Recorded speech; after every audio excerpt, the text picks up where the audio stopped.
I'd like to talk about this series in particular and how it started.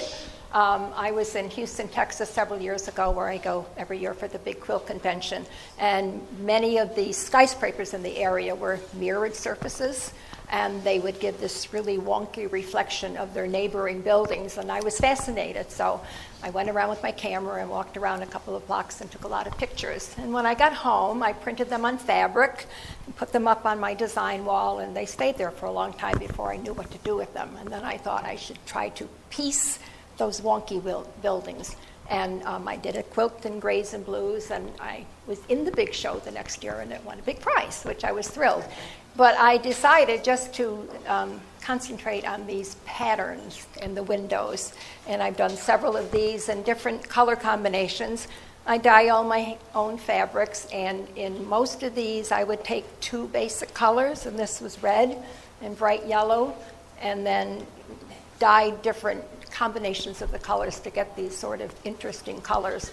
And the purple one around the corner, you can see that even more because I talked with bright purple and strong yellow, and I got what I call swooshy colors in between.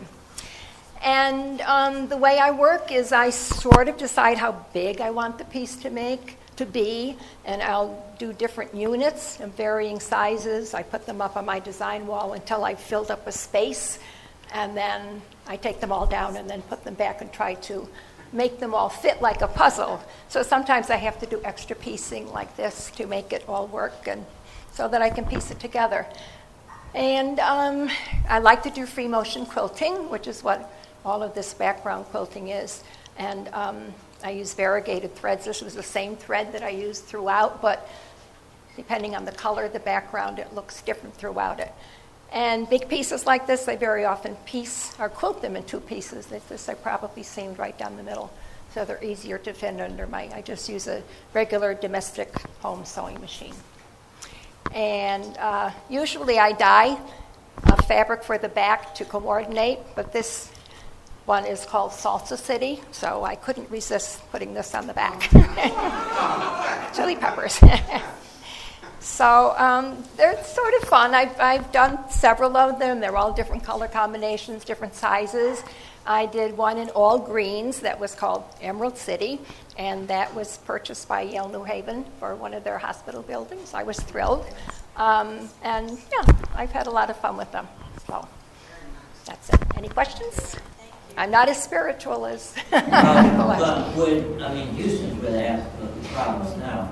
Are the places you visited? Yes, that convention hall where they had all those refugees. That's where our big shows are. Wow. Yeah. I'm not going this year, but I've been to several of them. Yeah.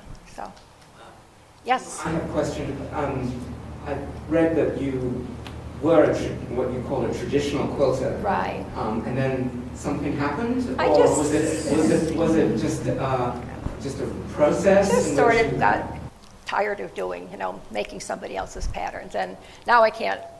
Yeah, I don't think I could do that again. So this is very freeing. I do sort of free-form cutting with no rulers to get these shapes in here, and then I square them up with the ruler so to make them into blocks. And anything else? Have you played with this design in different scales? Oh, yes. Really big squares? Well, the little gray one around, that was difficult to do because the pieces were not so much the piecing of them, but quilting in all those little spaces you're running into seams. So, yeah, I've done, and that was for a challenge for a group I belonged to, and the challenge was gray +1. So I thought, City Quilt, so not City Lights, so the name of the gallery too. And I've given them all city names. So this is Salsa City. That one is Twilight City. I did Emerald City and Sunset City. And yeah, so it's been fun. And this one actually I made for a juried competition at the big show in Houston. It was called Town and Country. And it was accepted, and it was shown at Houston, and then it traveled for 3 years before I got it back. So it's been around. Are there other quilt makers that influence you to go in this direction? No, I don't know. It's hard to say, yeah.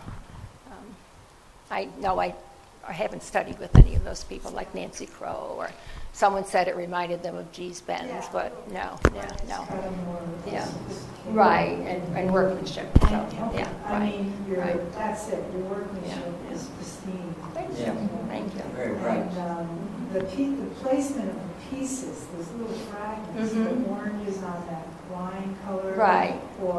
And then you have a lot of this kind of quadrated shapes, but then you have these wonderful stripes and a little bit of Paul Klee Right, in yeah. there. Try to And mix it's it up just and a- get it to balance A sense of and- confetti. Right. And then sometimes it feels like it's breathing and rolling. Mhm. I mean, that's where I'm wondering how much time you take with placement and cutting. Oh, I do, your I do, shapes, yeah. really Well- deliberately. Deliberately uneven, yeah.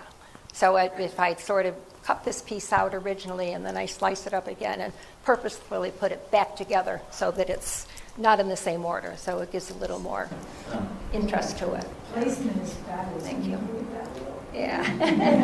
And I almost always put black into, except for the gray one. It's a little, really shock of color. And it seems like when you have color, you're punctuating it with a little bit of black. Black, right. Except for the gray one. Yeah, I think most of them have had black in it, just, yeah. So, thank you. Well, the interesting thing is that you're working in all these quadrangles and angles, but you don't have to have a block. You don't. Yes, yes. The whole thing has to fit together. Exactly. So, yeah, when I finish, piecing this one, it's probably a little, wavy, and then I... Juxtaposition exactly. Right, and to make it all fit together. So this was probably a piece afterwards because I needed something to make it all fit together, but all within the same colors. Perfect. So, thank you. Absolutely beautiful. Okay. That's it. Okay, thank you. I'm happy to be here. Thank you.